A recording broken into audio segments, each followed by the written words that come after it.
না না বান্দা, তোমার সাধ্য মতো তুমি আল্লাহকে ভয় করো। আমি যদি প্রশ্ন করি আপনারা কারা কারা আল্লাহকে ভয় করেন, যদি করি হাত উঠাবে নাকি?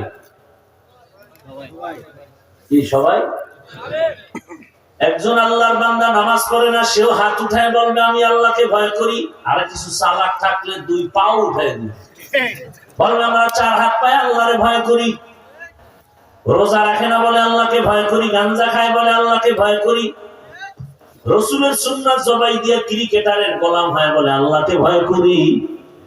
আর আমি নামাজ রোজা দাড়ি টুপি ঠিক রেখে বলি আল্লাহকে ভয় করি। দুই ভয় সমান? আসলে তুমি ভয় করো না, ভয় জিনিসটা বুঝো না। শুনো আমার থেকে, একটা সন্তান মা বাবাকে ভয় করে, প্রমাণ কি? বলে মা বাবার চোখের সামনে অন্যায় করে না।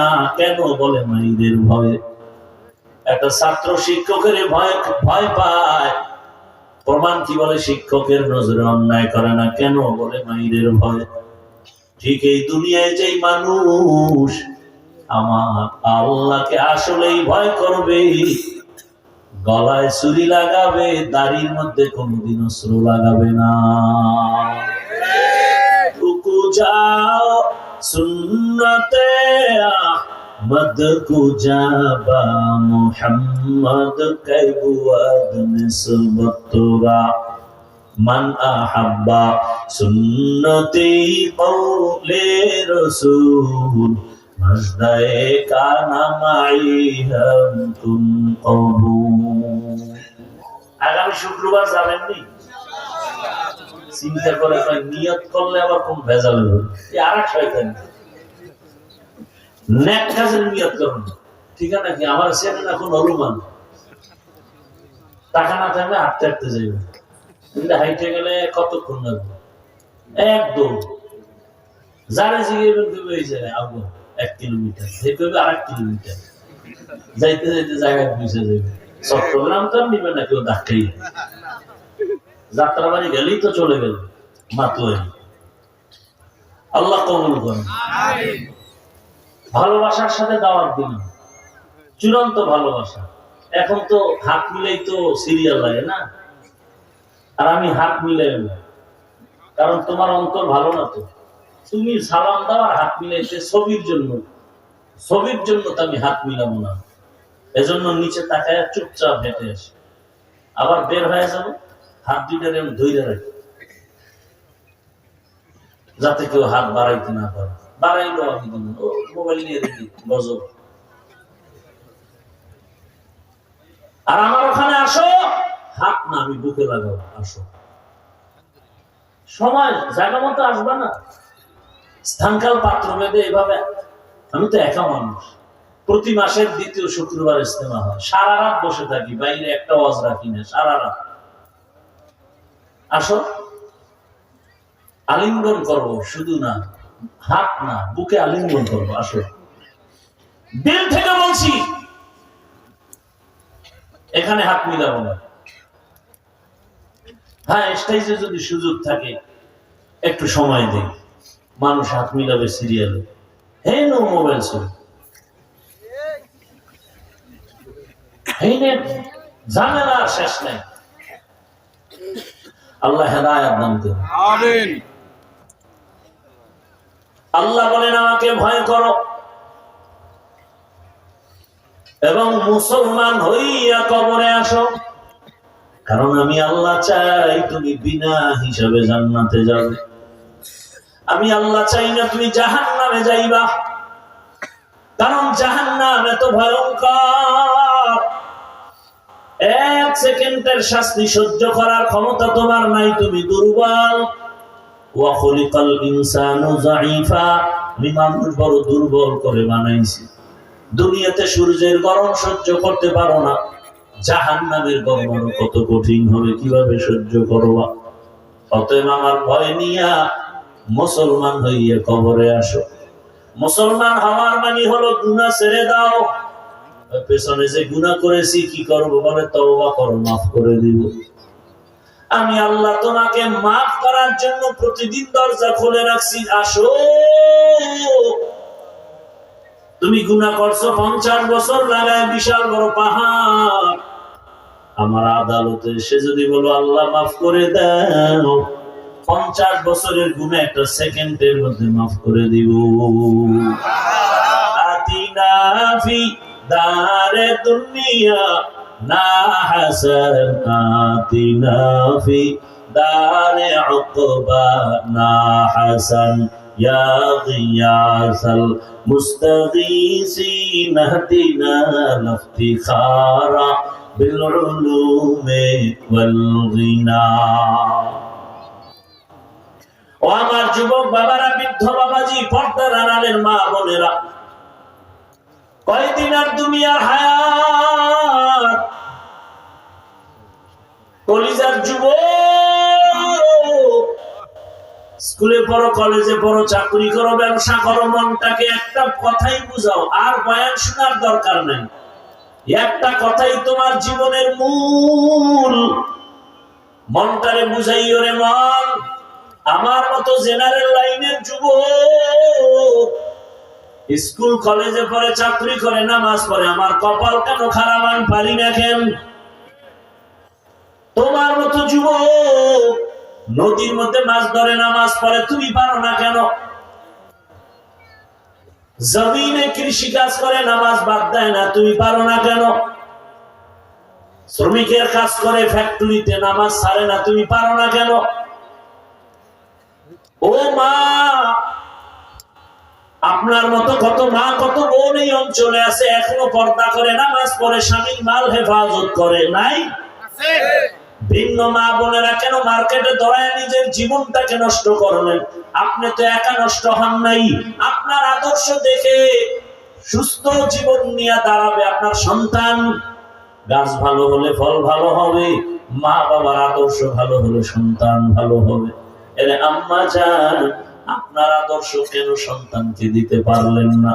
আপনি ডাক্তারের মা হবেন, তবে আদর্শবান ডাক্তারের মা হন। আপনি তো দুনিয়াতে দামি মা, আপনি তো ওই মা যে আপনার মতো মায়ের গর্ভ থেকে আব্দুল কাদের জিলানী আছেন। আপনি তো ওই ভাগ্যবতী মা যে আপনার মতো আরেকজন নারীর গর্ভ থেকে খাজা মাইনুদ্দিন আছেন।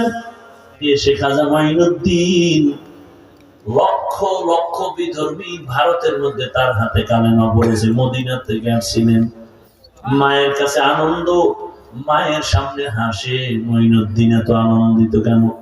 মঈনুদ্দিন আম্মা জান, আমার হাতে কালেমাওয়ালা বহু বিধর্মী মুসলমান হয়ে গেছে।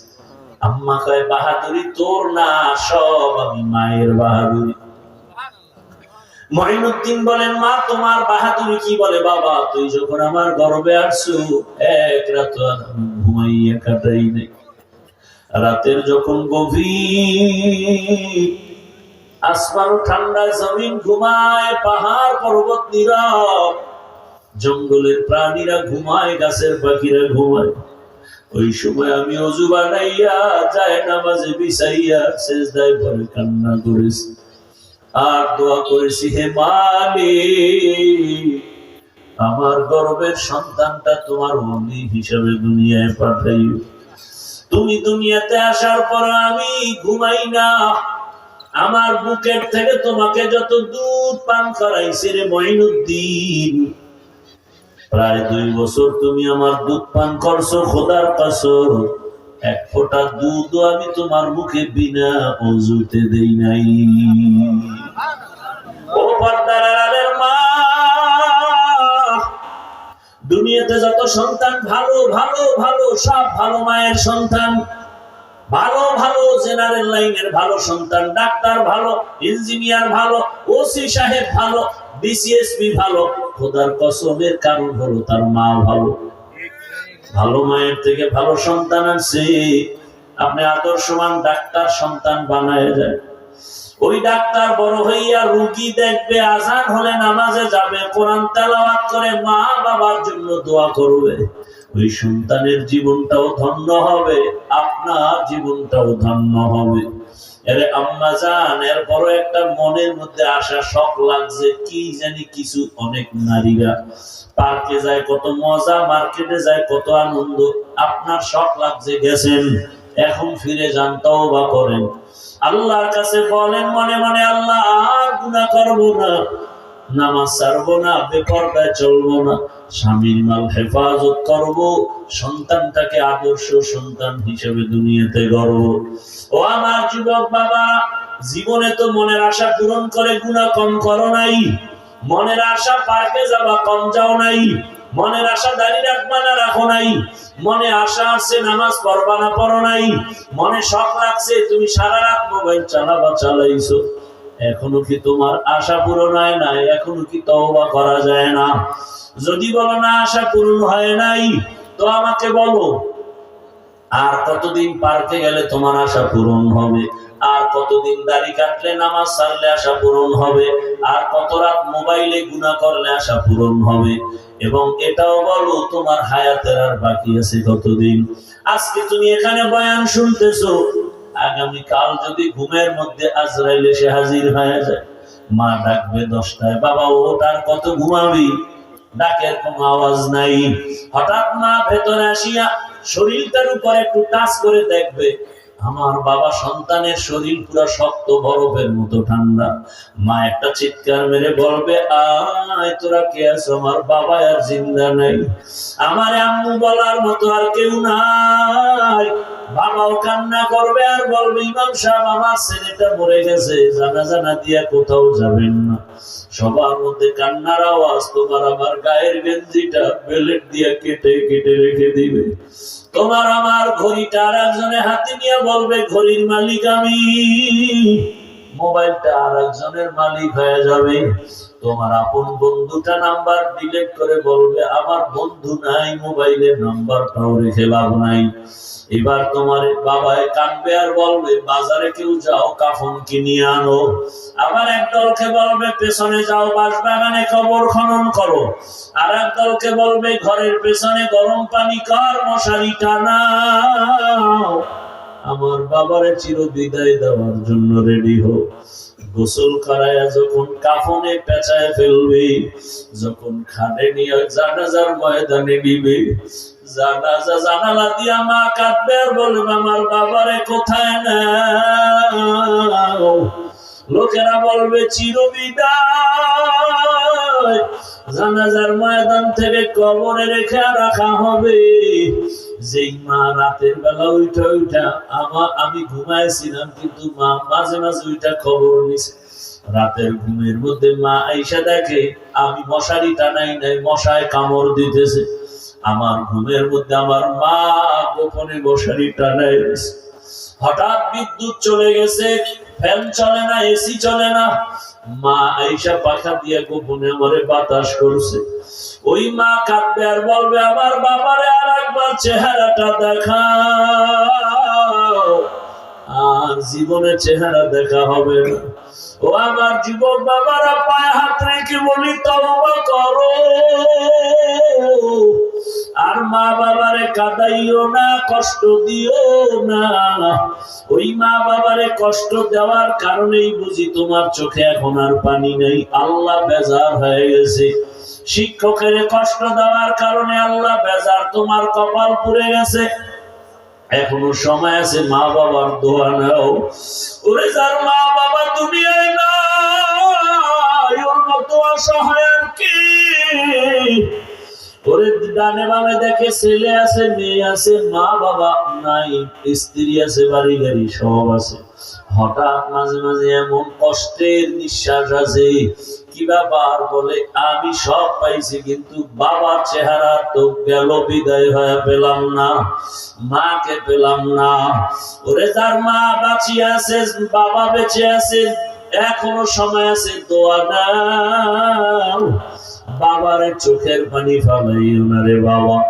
গোপনে পাইলে দোয়া নিও, বাসায় গিয়া মা পাইলে মাকে বলিও। যুবক বাবারা, মাকে যদি বলতে পারো, মা, কত যুবক দেখলাম কান্না করে তওবা করলো, আজ আমার অন্তরে তো শক্ত, চোখে পানি নাই। ও মা, মনে হয় তোমারে কষ্ট দিয়েছি, আমার আল্লাহ বেজার। আজ আমি তওবা করেছি, আর দাড়ি কাটবো না, নামাজ ছাড়বো না, বেপরদায় চলবো না, নবীর আদর্শ মেনে চলবো। তুমি একটু দোয়া করে দাও, মাথায় হাত দাও। এ কথা বলা দেয় মাত্রই দেখবা মায়ের চোখে পানি চলে আসবে। মা ডাকবে, বাবা আয়। মাথায় হাতটা দিয়ে কাঁদবে আর বলবে, আরশে আজিমের মালিক, আমার কলিজার বাবাটারে কবুল করে নাও। আমার মা যখন দোয়া করবে, আরশে আজিম থেকে কবুল হয়ে ফলাফল চলে আসবে। ও যুবকরা, স্কুলে পড়ো, কলেজে পড়ো, বাধা নাই, চাকরি করো, ব্যবসা করো, নবীর আদর্শের মালা গলায় লাগাও। আল্লাহর কাছে মনে মনে বলো আর তওবা করো। মনে মনে বলো, হে আল্লাহ, গুনাহ তো কম করি নাই, হাতের গুনাহ, চোখের গুনাহ, জবানের গুনাহ, অন্তরের গুনাহ। আজকে থেকে তওবা করলাম, আর নামাজ ছাড়বো না, দাড়ি কাটবো না, বেপরদায় চলবো না। মা বাবার দোয়া নিয়ে, শিক্ষকের দোয়া নিয়ে, ওলামায়ে কেরামের দোয়া নিয়ে নবীর আদর্শ মেনে চলবো। তওবার নিয়ত যদি থাকে, মুনাফিকি না থাকে, খাঁটি তওবার নিয়তে দুটো হাত আল্লাহকে দেখায় দাও। আয় আল্লাহ, আমাদের হাতগুলো কবুল করে নেন, তওবা কবুল করে নেন, তওবার উপরে মজবুত হইয়া চলার তৌফিক দান করেন। আমিন। আলহামদুলিল্লাহি রাব্বিল আলামিন। والصلاة والسلام على سيد الأنبياء والمرسلين وعلى آله وأصحابه أجمعين يا أرحم الراحمين يا أرحم الراحمين يا أرحم الراحمين رب ارحمهما كما ربياني صغيرا اللهم إن